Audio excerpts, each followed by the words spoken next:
Tagalog na Tagalog yung sinabi ko sa'yo. Na kapag iniwang ka na, wag mo nang habulin pa. Gusto mo Englishin ko pa ba? Para maintindihan mo? Wow. Don't.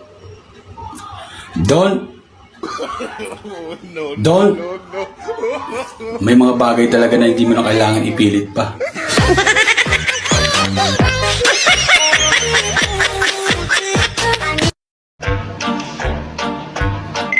Uy, nag-abroad ka pala? Oo, matagal na. Anong trabaho mo doon? DH. Ay, di ba graduate ka?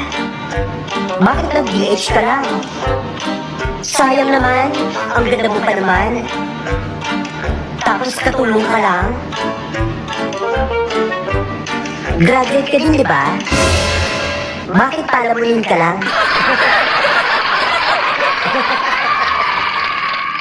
Hoy, ikaw. Piliin nyo kaming mga tamad.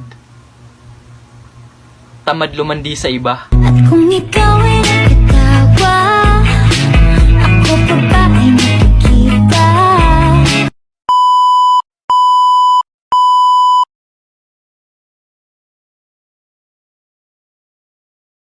Bigla na lamang naulol ang asong ito kaninang madaling araw.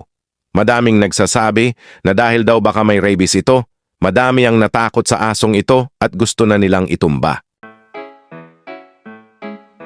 Do ba do ba do ba do ba do ba do ba do ba do.